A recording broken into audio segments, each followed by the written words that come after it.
Hello students, welcome in Bal Bharati public inter college classes. और मैं आपकी साइंस टीचर आनंद मिश्रा। आज आप लोगों के सामने जो वीडियो आएगा वो उस वीडियो का टॉपिक है रिएक्टिव सीरीज ऑफ मेटल्स, यानी धातुओं की अभिक्रियात्मक श्रेणी। ये बहुत अच्छा वीडियो है। इसके पहले जो मैंने क्लास के लिए वीडियो बनाया इस क्लास के, उसमें मैंने आपको बताया कि मेटल्स और नॉन मेटल्स में क्या डिफरेंस होता है, मेटल्स और नॉन मेटल्स एक दूसरे से कैसे अलग अलग होते हैं। मैं धातुओं की अभिक्रियात्मक श्रेणी के बारे में पहले मैं आपको बताऊंगा।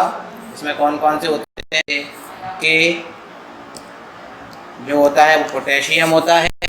लिखते रहना आप संग संग में, इसको नोट डाउन कर लीजिएगा। Ba यानी मीडियम होता है। इसके बाद आपका Ca यानी कैल्शियम होता है। इसके बाद आपका Na यानी सोडियम होता है। उसके बाद Al यानी एल्यूमिनियम होता है। देन आपका होता है आयरन Fe। उसके बाद आपका निकेल Ni निकेल। उसके बाद Sn यानी टिन। उसके बाद Pb रेड। उसके बाद H यानी हाइड्रोजन। उसके बाद Cu यानी कॉपर। उसके बाद Hg यानी मरकरी। उसके बाद Ag यानी सिल्वर यानी चांदी। उसके बाद Au यानी आप जानते हैं Au क्या होता है, गोल्ड। उसके बाद आप जानते हैं Pt यानी प्लेटिनम। ठीक है ना। फिर से एक बार इनके नाम गिन रहा हूँ, देखिए ध्यान से। K यानी पोटेशियम, Pa यानी बेरियम, Ca यानी कैल्शियम, Na यानी सोडियम, यानी एल्यूमिनियम, जिंक यानी Zn यानी जिंक, Fe यानी आयरन, Ni यानी निकेल, Sn यानी टिन। ठीक है। P यानी लेड, जिसे सीसा भी कहते हैं, सीसा। H यानी हाइड्रोजन, जो एक नॉन भी है। इसको ये एक अधातु भी है, ध्यान रखना है। ये अधातु पर इसे हम धातुओं के बीच में रखते हैं। कॉपर यानी तांबा, जानते हैं तांबा। इसके बाद Hg यानी मरकरी, मरकरी यानी हिंदी में बोलते हैं पारा। और ये द्रव धातु है यानी लिक्विड मेटल है, लिक्विड मेटल, इसलिए इसको हाईलाइट कर देना जरूरी है। लिक्विड मेटल एक नंबर में क्वेश्चन आ सकता है। Ag यानी जानते हैं चांदी, चांदी। और Au यानी पर, ये Ag तो आपका चांदी हो गया यानी सिल्वर। और Au यानी गोल्ड, इसे बोलते हैं हिंदी में बोलते हैं सोना। और Pt यानी सबसे महंगी धातु यानी प्लेटिनम, प्लेटिनम। ठीक है। तो ध्यान रखना है आप लोगों को ये सारी चीज़ों का। अब मैं आपको बता दूं इसमें कौन कौन सी चीज़ें होती हैं। ऊपर से नीचे की तरफ आने पर,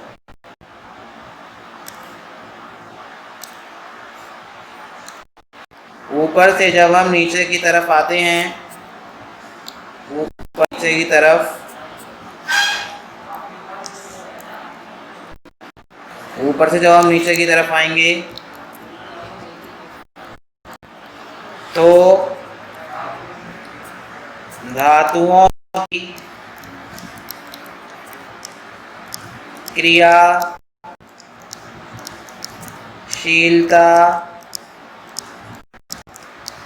घटती जाती है। धातुओं की क्रियाशीलता घटती जाती है। इंग्लिश में जो कैसे लिखेंगे to bottom reactivity of metal going to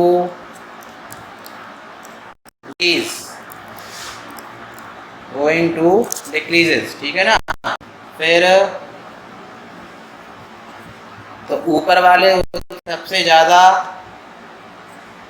reactive जाएंगे, more reactive metals, more reactive metals ऊपर की तरफ होते हैं, जैसे कि पोटेशियम और सोडियम।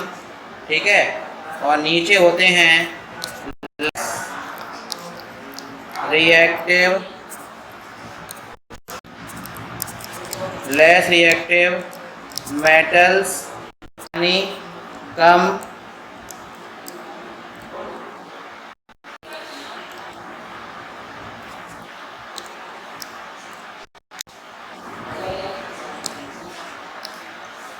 क्रियाशील धातुएं, क्रियाशील धातुएं। तो ये समझ में आ गया होगा आप लोगों को।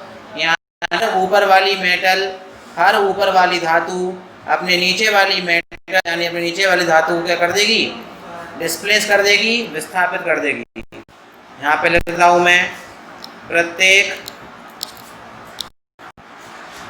ऊपर स्थान वाली धातु से नीचे स्थान वाली धातु को विस्थापित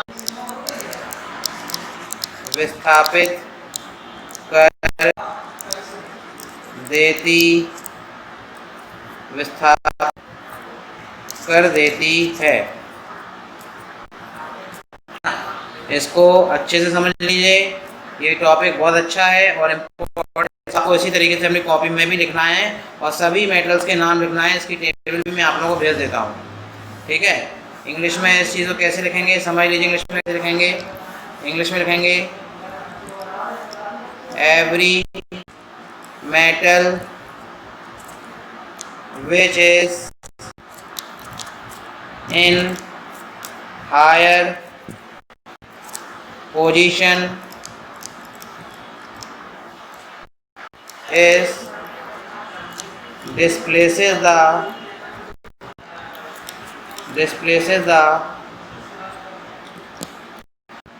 lower position मेटल, ठीक है। इसका मैं एक एग्जाम्पल भी बता रहा हूँ जिससे कि आप लोगों को क्लियर हो जाए पूरी तरह से। जैसे कि आप देखेंगे इसमें, आप जब आप रिएक्शन करवाते हैं, पोटेशियम की रिएक्शन करते हैं आप किसके, MgCl2 से, तो क्या होता है ध्यान से देखिए, 2Kc जाता है प्लस Mg अलग हो जाता है। यानी इसको इसने क्या कर दिया, डिस्प्लेस कर दिया। इसने इसको डिस्प्लेस कर दिया है पूरी तरीके से। देखिए यहाँ पर K और Mg क्या हो गए, अलग हो गए, ठीक है।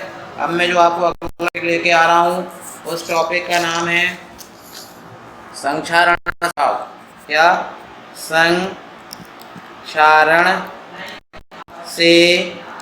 संक्षारण से बचाव इंग्लिश में बोलते हैं, ठीक है। इंग्लिश में क्या बोलते हैं, prevention from corrosion.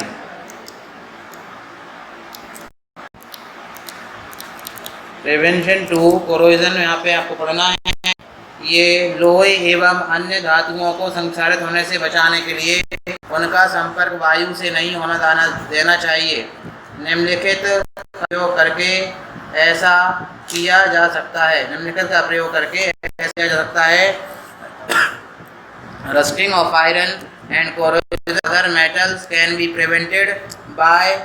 prevented by not allowing air to come in contact with the metal. Some methods of doing the are given below. So first of all, rusting of iron में जंग से बचाने के लिए सबसे पहला जो तरीका है वो है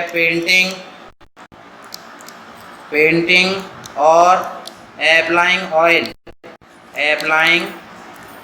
पहला तरीका ये है। दूसरा तरीका आता है कवरिंग विथ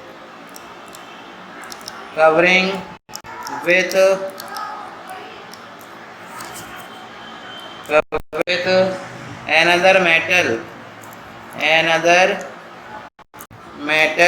ध्यान रखना है आपका। दूसरा वाला तीसरा वाला तरीका है गैल्वेनाइजेशन, GALVANIZING, इसे हिंदी में बोलते हैं गैल्वनीकरण, गैल्वनीकरण, ठीक है। चौथा वाला होता है इलेक्ट्रोप्लेटिंग, PLATING, इलेक्ट्रोप्लेटिंग यानी विद्युत लेपन, ठीक है ना। और पांचवा जो तरीका है वो है एनोडाइजिंग, एनोडाइजिंग यानी एनोडीकरण। ध्यान रखना है ये आपके 5 मेथड हैं।